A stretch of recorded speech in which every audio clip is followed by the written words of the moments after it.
नमस्कार दोस्तों, मेरा नाम है विजय कुमार गिरी और मैं आप लोगों का एक बार फिर से स्वागत करता हूं अपने यूट्यूब चैनल जिसका नाम है सुहा क्लासेस फॉर एग्रीकल्चर। दोस्तों, आज की वीडियो में हम लोग बात करने वाले हैं जर्नल एग्रीकल्चर के 16वें लेक्चर की। इसमें आज हम लोग क्या पढ़ने वाले हैं, रोज की तरीके से 20 क्वेश्चन इसमें आज हम लोग पढ़ेंगे। और ये जो 20 क्वेश्चन है वो ENR जो सुंडा जी की बुक है उसी बुक से मैंने उठाया है। तो अगर आप वो चैप्टर पढ़ रहे होंगे, उसमें से जो लेक्चर मैंने पढ़ाया है वो आप डिटेल में पढ़ रहे होंगे, तो आपको वहां से ये 20 क्वेश्चन मैंने उठाया है, वहीं से आपको इसके आंसर मिलेंगे। तो इसमें क्या होगा, 20 क्वेश्चन में पूछूंगा, इसमें 3 ऑप्शन रहेंगे और 3 ऑप्शन में से सॉरी 4 ऑप्शन रहेंगे और 4 ऑप्शन में से एक ऑप्शन आपका जो होगा वो सही रहेगा। तो आपको आंसर बताना है कि कौन सा ऑप्शन सही है। इसके बाद जो 20 क्वेश्चन में पूछूंगा उसमें से आपने स्कोर कितना किया आपको ये भी बताना रहेगा। तो चलिए शुरू करते हैं। उससे पहले मैं आप लोगों को बता दूं कि अगर आप लोग BSc एग्रीकल्चर कर रहे हैं और आप इस समय फर्स्ट सेमेस्टर में हैं, तो आप ये 8 सब्जेक्ट जो यहाँ पर दिए गए हैं ये 8 सब्जेक्ट आप पढ़ रहे होंगे। अगर आप चाहते हैं कि ये 8 सब्जेक्ट आपको डिटेल में पढ़ने को मिल जाए, तो आप यहाँ पर जो दिया गया QR कोड है इसको स्कैन करिए और 500 रुपये का पेमेंट करिए और पेमेंट का स्क्रीनशॉट हम तक भेजिए। भेजने के लिए क्या करना है, आप टेलीग्राम पे जब जाओगे तो टेलीग्राम पर जाके आपको वहां पर सर्च करना है @विजय कुमार गिरी 945। इसको सर्च करोगे तो वहां पर आपको एक कांटेक्ट मिलेगा।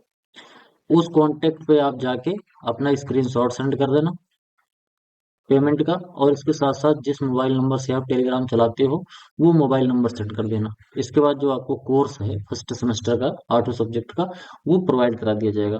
तो चलिए शुरू करते हैं, टॉपिक पर वापस आते हैं। सबसे पहला क्वेश्चन देखते हैं। which scheme which scheme provides flexibility to the state in implementation based on a regionality differentiated approach to promoting crop diversification। Crop diversification को प्रमोट करने के लिए कौन सी ऐसी स्कीम है जो कि स्टेट्स को फ्लेक्सिबिलिटी देती है। ध्यान से समझना, ये एक तरीके की ऐसी स्कीम है जिसकी मदद से जो स्टेट हैं वो अपने अपने राज्य में जितने भी स्टेट एडमिनिस्ट्रेशन है, जितने भी मुख्यमंत्री हैं, ये सब लोग अपने अपने राज्य में किस तरीके से इस स्कीम को चलाएंगे और क्या क्या उसमें थोड़ा सा बदलाव कर सकते हैं उस स्कीम को लेकर, इसी की बात हो रही है। तो कौन सी स्कीम है, नेशनल फूड सिक्योरिटी मिशन या राष्ट्रीय कृषि विकास योजना या प्रधानमंत्री फसल बीमा योजना या फिर नेशनल हार्टिकल्चर मिशन। इनमें से कौन सा ऑप्शन है आपका जो राइट आंसर हो सकता है। तो आपका जो ऑप्शन नंबर बी है, राष्ट्रीय कृषि विकास योजना, ये वैसे तो सेंट्रल गवर्नमेंट की स्कीम है, यानी कि इसको केंद्र सरकार चलाती है, लेकिन क्योंकि ये कृषि से जुड़ा विषय है और कृषि से जुड़े जो विषय होते हैं उस पे जो राज्य सरकार होती है और इसके साथ साथ जो केंद्र सरकार होती है, दोनों को इस पे नियम बनाने का, कानून बनाने का अधिकार होता है।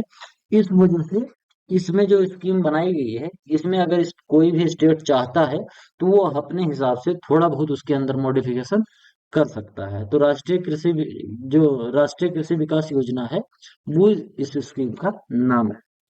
बात करते हैं अगले क्वेश्चन की। Under the scheme under the scheme promoting crop diversification assistant is provided for which of the following. कौन सा असिस्टेंट प्रोवाइड किया जाता है, क्रॉप जो स्कीम है एक प्रमोटिंग क्रॉप डाइवर्सिफिकेशन, कहने का मतलब ध्यान से समझना, जो एक स्कीम है जिसमें क्रॉप के डाइवर्सिफिकेशन को प्रमोट किया जाता है, उसमें से कौन सा असिस्टेंट गवर्नमेंट प्रोवाइड करवाती है। Option A, purchase of breeder seed या फिर distribution of seed mini kits या फिर प्लांट प्रोटेक्शन केमिकल या फिर ऑल ऑफ द एबव। इनमें से कौन सा ऑप्शन है जो आपका राइट आंसर हो सकता है। तो आपका ऑप्शन नंबर डी है, बोले तो ऑल ऑफ द एबव। कहने का मतलब कि अगर कोई भी किसान प्रमोट कर रहा है क्रॉप डाइवर्सिफिकेशन को राष्ट्रीय कृषि विकास योजना के अंतर्गत, तो उसको गवर्नमेंट के थ्रू ये 3 तरीके के असिस्टेंट प्रोवाइड किए जाएंगे। कहने का मतलब उसको ब्रीडर सीड दिया जाएगा, इसके साथ साथ उसको सीड की मिनी किट दी जाएगी और इसके साथ साथ प्लांट प्रोटेक्शन के लिए उसको केमिकल दिए जाएंगे जिससे वो खरपतवार रोग और जो भी व्याधियां लगती हैं हमारे खेत में उससे अपनी खेत को बचा पाए। तो ये असिस्टेंट प्रोवाइड कराई जाती है। अगला क्वेश्चन है, what is the main objective of the agriculture technology management agency. आत्मा का जो फुल फॉर्म होता है वो क्या होता है, एग्रीकल्चरल टेक्नोलॉजी मैनेजमेंट एजेंसी। इसमें आपके ऑप्शन इस तरीके से, crop insurance, option B extension reform with farmer participation या फिर लोन डिस्ट्रीब्यूशन टू फार्मर्स या फिर हार्टिकल्चर डेवलपमेंट। इसमें से कौन सा ऑप्शन सही है? यानी कि हाँ, ये आत्मा जो है, ये आत्मा का जो मेन ऑब्जेक्टिव है वो क्या है, यही पूछा जा रहा है। तो आत्मा का जो मेन ऑब्जेक्टिव है वो है extension reform with farmer participation. कहने का मतलब ये है कि जितने भी एक्सटेंशन वाले काम होते हैं उसमें फार्मर का पार्टिसिपेशन बढ़ाया जाए, और जो नई नई टेक्नोलॉजीज एग्रीकल्चर क्षेत्र में आ रही हैं उसको किसानों तक जल्दी से पहुंचाया जाए और किसान उसको जल्दी से अडॉप्ट कर लें। यही मेन काम होता है आत्मा का। अगला जो क्वेश्चन है, by October 2010 how many district level ATMAs had been establish. 2010 तक डिस्ट्रिक्ट लेवल पर कितने आत्मा एस्टेब्लिश किए गए थे? ऑप्शन इस तरीके से हैं: 450, 500 या 551, सॉरी 591, या फिर 600। तो 2010 तक आत्मा के जो टोटल डिस्ट्रिक्ट लेवल पर जो आत्मा बनाए गए थे वो कितने बनाए गए थे? 591। अब हो सकता है इस समय थोड़े बढ़ भी गए हों, ये पुराना डाटा है, बुक में पुराना ही लिखा था तो मैंने पुराना ही बता दिया। अगला क्वेश्चन है, what percentage of resources in ATMA are allocated by women women farmers and extension functionaries. कहने का मतलब ये है कि जो आत्मा में जो एलोकेशन मिलता है उसमें कितना परसेंट विमेन फार्मर को मिलता है और एक्सटेंशन के काम के लिए मिलता है? तो आपके ऑप्शन इस तरीके से: 10% फंड मिलता है, या 20%, या 30%, या फिर 50%। तो आपका जो ऑप्शन है, ऑप्शन नंबर सी, बोले तो 30%। ये 30% जो फंड मिलता है, ये फंड किसको दिया जाता है? औरतों को दिया जाता है। और इसके साथ साथ जो एक्सटेंशन वाला काम होता है उसके लिए दिया जाता है। यानी कि अगर आत्मा को 100 रुपए मिले हैं तो 100 रुपए में आत्मा 30 रुपए तो केवल वुमेन्स फार्मर पर और एक्सटेंशन फंक्शनरीज पर खर्च करेगा। इसके बाद जो अगला क्वेश्चन है, when was the when was the national horticulture mission launched. National horticulture जो मिशन है इसको इंडिया में कब लॉन्च किया गया था?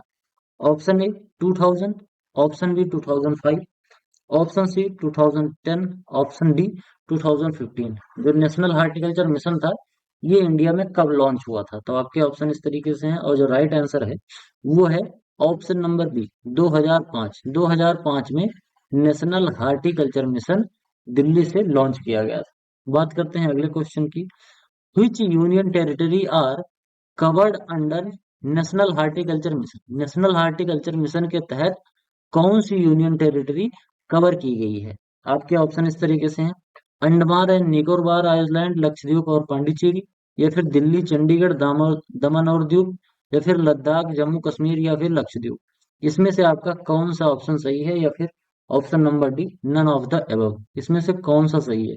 तो इसमें से जो आपका ऑप्शन नंबर ए है, अंडमान एंड निकोबार एंड लक्षद्वीप और पांडिचेरी, यहाँ पर ये नेशनल हार्टिकल्चर मिशन जो है इस यूनियन टेरिटरी में भी कवर किया गया था। अगला है, which scheme cover which scheme covers the northeastern and Himalayan state instead of national horticulture mission? Option ये है प्रधानमंत्री कृषि सिंचाई योजना, national food security mission, horticulture mission for the north east and Himalayan state, या फिर राष्ट्रीय कृषि विकास योजना। तो आपके जो ऑप्शन है अगर थोड़ा सा भी दिमाग लगाएंगे तो पता चल जाएगा कि ऑप्शन नंबर सी जो है, horticulture mission for the north east and Himalayan state, जिसको हम बोलते हैं HMNEH, इसको लॉन्च किया गया था यहाँ पर। ठीक, बात करते हैं अगले क्वेश्चन की, what was the per capita availability of fruit and vegetable as per 2008 and 9? 2008 और 9 में, 2008-9 के 9 में जो फ्रूट और वेजिटेबल की अवेलेबिलिटी थी पर डे पर आदमी के पीछे, वो कितनी थी? मतलब एक आदमी को एक दिन में कितनी वेजिटेबल चाहिए, और सॉरी कितनी वेजिटेबल मिल रही है और कितना फ्रूट मिल रहा है, ये भारत में पूछा जा रहा है कि भारत में 2008 और 9 में फ्रूट और वेजिटेबल हर आदमी को हर दिन कितना मिल रहा था?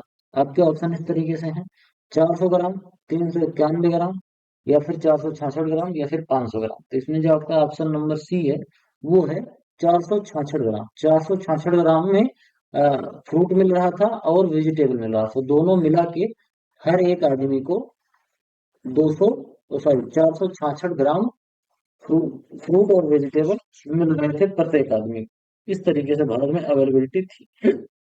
अगला क्वेश्चन है, in which year was the national mission on micro irrigation, बोले तो NMMI लॉन्च।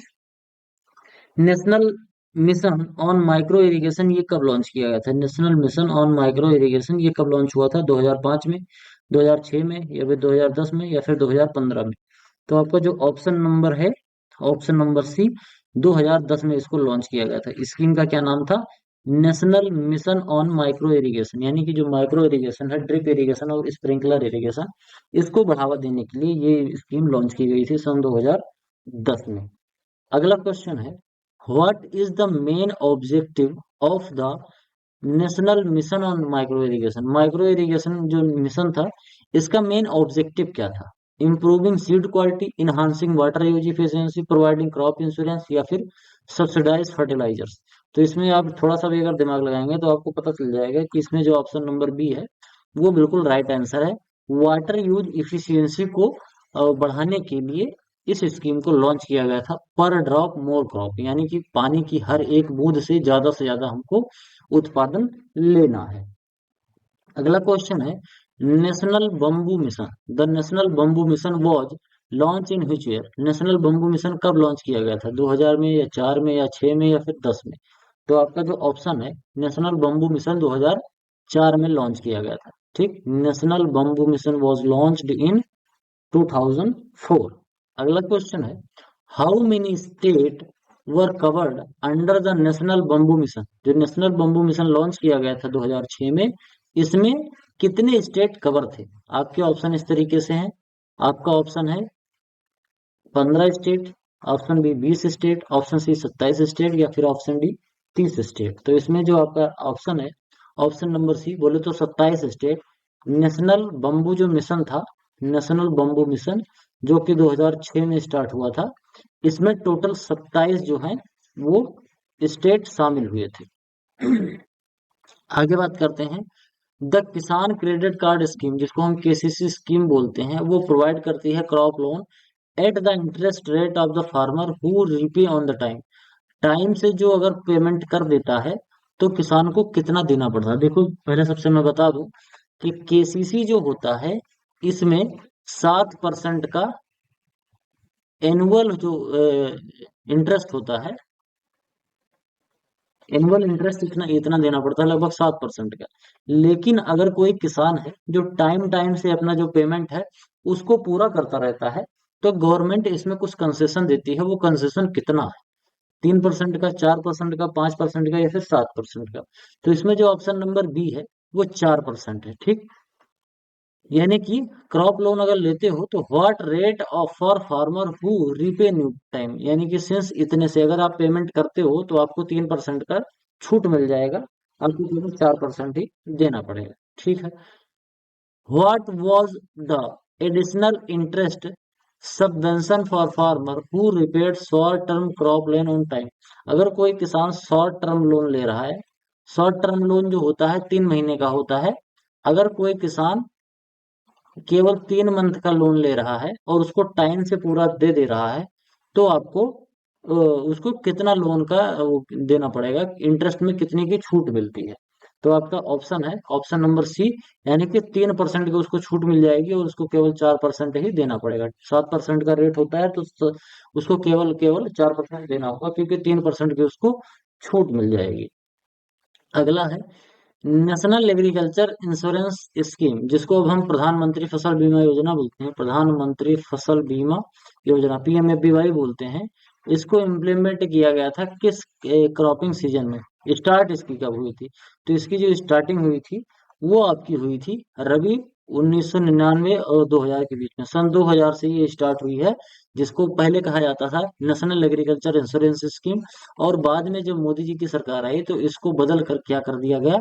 प्रधानमंत्री फसल बीमा योजना इसका नाम कर दिया गया।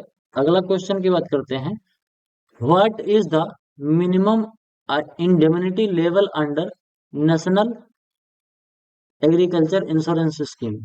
जो मिनिमम इंडेमनेशन लेवल था नेशनल एग्रीकल्चर इंश्योरेंस स्कीम में, वो कितना था? आपके ऑप्शन इस तरीके से 50%, 60%, 70%, या फिर 80%? तो ये आपका जो ऑप्शन नंबर सी है, बोले तो 70% ये क्या था, इंडेमनिटी लेवल था। आगे बात करते हैं, which private sector insurance were allowed under national agriculture insurance scheme? कौन सा प्राइवेट सेक्टर इंश्योरेंस इसमें अलाउड था? ICICI Lombard, IFFCO Tokio, Cholamandalam MS, SBI life insurance, Bajaj Allianz LIC, HDFC ईगो, टाटा एआईजी, यूनाइटेड इंडिया। इनमें से कौन सा था प्राइवेट प्लेयर? कौन से प्राइवेट प्लेयर थे जो कि NAIS स्कीम को चलाते थे? इस समय जो टोटल है, टोटल लगभग 24 प्राइवेट जो कंपनीज हैं वो प्रधानमंत्री फसल बीमा योजना को चला रही हैं। लेकिन उस समय जब ये स्टार्ट हुआ था, जब इसका नाम हुआ करता था नेशनल एग्रीकल्चर इंश्योरेंस स्कीम, तब उसमें कितने प्राइवेट प्लेयर थे? तो आपका जो ऑप्शन है, ऑप्शन नंबर ए, इसमें ये तीन कंपनियां थी। एक तो आईसीसी लोम्बार्ड था, एक इसको टोक्यो था, एक चोलामंडलम एमएस था। ये तीन प्राइवेट प्लेयर्स इसमें थे।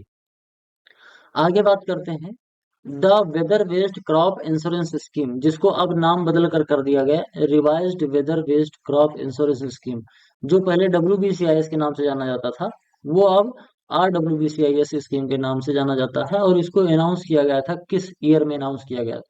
सन 2005 में, 6 में, 7 में या फिर 10 में? ये आपके ऑप्शन इस तरीके से हैं। इसको कब लॉन्च किया गया था आपको यही बताना है। तो आपका जो ऑप्शन है, ऑप्शन नंबर सी, यानी कि इसको 2007 में WBCI से स्कीम को लॉन्च किया गया था। फिर बाद में इसमें थोड़ा सा चेंज करके revised weather based crop insurance scheme के नाम से फिर इसको दोबारा लॉन्च किया गया। तो जब ये पहली बार लॉन्च हुआ था तो वो कब लॉन्च हुआ था? 2007 में लॉन्च हुआ था। अगला क्वेश्चन है, what is the key feature of WBCIS? जो WBCIS है, weather based crop insurance scheme, इसका की फीचर क्या है? Cover crop damage due to weather variations, provide loan to farmer, promote organic farming, या इनकरेज लैंड कंसोलिडेशन। इनमें से कौन सा ऑप्शन सही है? तो आप थोड़ा सा भी अगर दिमाग लगाओगे तो पता चल जाएगा कि कौन सा ऑप्शन इसमें से सही हो सकता है। तो आपका जो ऑप्शन नंबर ए है, वो आपका बिल्कुल राइट आंसर है। ये कवर कवर करता था crop damage due to weather variation, यानी कि जो हमारा मौसम है, मौसम में अगर किसी भी तरीके से खराबी आ जाती है, जैसे तापमान एकाएक गिर जाए, या तापमान बढ़ जाए, या हवा बहुत तेज चलने लगे, या फिर हवा बहुत धीरे हो जाए, या फिर ह्यूमिडिटी बढ़ जाए, या ह्यूमिडिटी कम हो जाए, या फिर बरसात होने लगे, इन सब चीजों से, या फिर हिल स्टोन आ जाए, तो इन सब से बचाने के लिए एक इंश्योरेंस स्कीम दी गई थी जिसका नाम था WBCIS स्कीम। तो आज की वीडियो में केवल इतना ही। आपके जो 20 क्वेश्चन थे, 20 क्वेश्चन आपके कंप्लीट हुए। अपना स्कोर जरूर लिखिए। अगर हमें फाइनेंशियली सपोर्ट करेंगे तो बहुत अच्छा होगा। फाइनेंशियली सपोर्ट करने के लिए इस QR कोड को स्कैन करिए और जितना सपोर्ट कर सकते हो उतना सपोर्ट करिए। वीडियो पसंद आया हो तो वीडियो को लाइक करें, चैनल पर पहली बार आए तो चैनल को सब्सक्राइब करें, अपने दोस्तों के साथ चैनल को शेयर करें। मिलते हैं किसी दूसरी वीडियो में, तब तक की इजाजत दीजिए। धन्यवाद।